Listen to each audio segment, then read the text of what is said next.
If you're still clinging to the idea that hard work equals promotion, you're not just selling your soul, you're insulting basic arithmetic.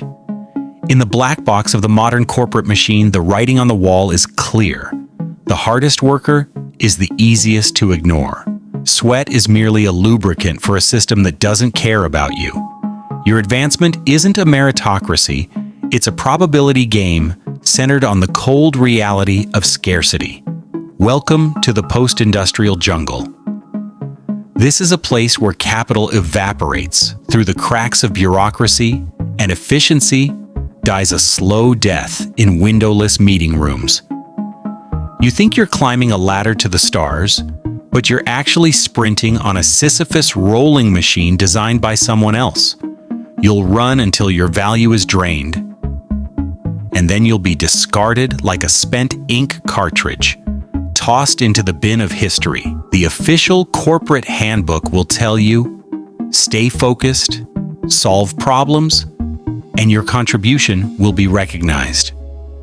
It's a beautiful lie built on a hallucination called performance equity. HR will wave flashy KPI charts in your face, promising that if you hit your targets, the doors to the C-suite will swing open. What they don't tell you is that the lock on that door doesn't recognize hard work as a valid entry code. Every organization is, at its core, a Spartan pyramid. The wider the base, the cheaper the labor required to support it. In this geometry, the higher you go, the fewer seats remain. It's a physical limit.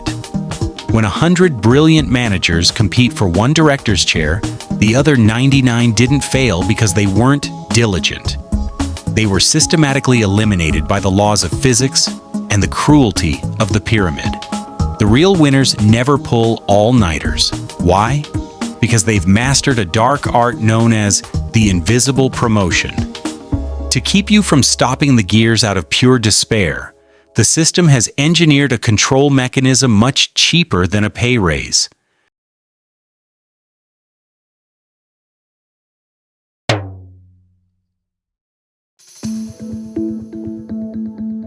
This mechanism is called employee wellness. Why is your company suddenly obsessed with your satisfaction?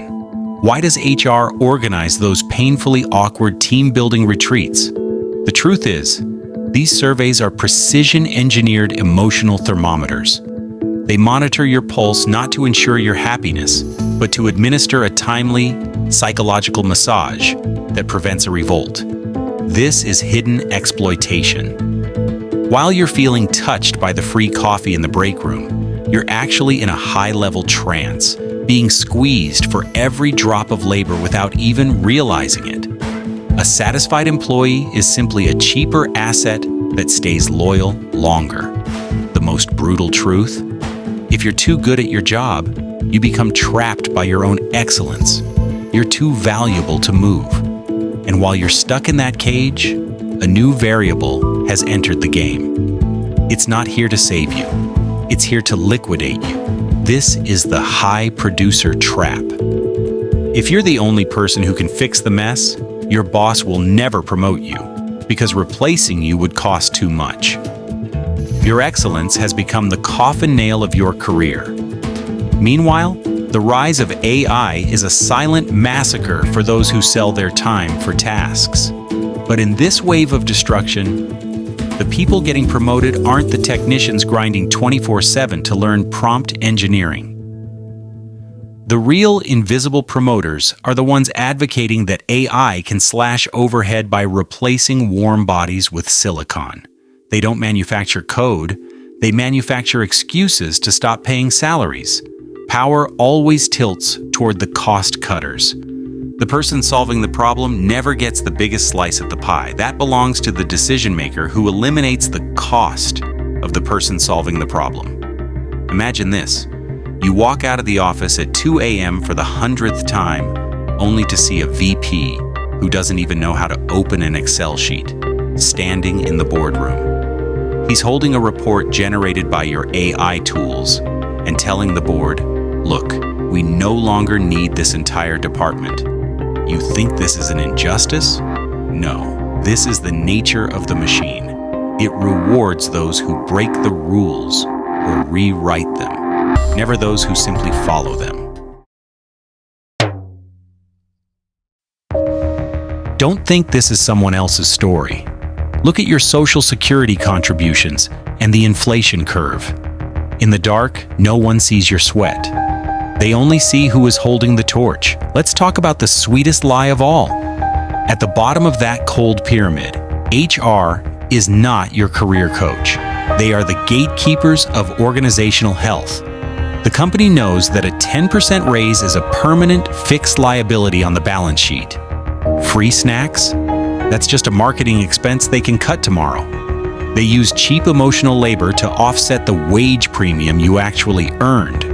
The true invisible promoters are masters of the PowerPoint slide. They don't sell reality. They sell the illusion of results. And you are just a line item on a cost reduction graph. You don't need to learn AI to work harder. You need to learn how to use AI to optimize everyone else. Does that sound cold? It's called survival. If you want the raise without the added workload, you must master the 3 formulas of the shadow game. First, visibility greater than productivity. Don't send emails at midnight. Knock on your boss's door 5 minutes before he leaves with a strategic question. Make him remember your thinking, not your labor. Second, irreplaceability equals monopolizing the information gap. Average employees standardize the process. Smart employees black box it. Third, associative arbitrage. Link your output to the company's most vital, AI-proof political assets, the things a machine can't talk its way into. The truth of this world has never been more work, more pay. Labor buys you survival. The management of labor buys you wealth. The pyramid still stands, and the scythe of AI is being sharpened as we speak. Your company doesn't need your loyalty, it only needs your output. So, for God's sake, don't give them your soul. Your goal isn't to be the employee the company needs most. It's to be the outsider they are most terrified to lose. Next time you step into the office, ask yourself, are you the one carrying the bricks today? Or are you the one figuring out how to make those bricks fly?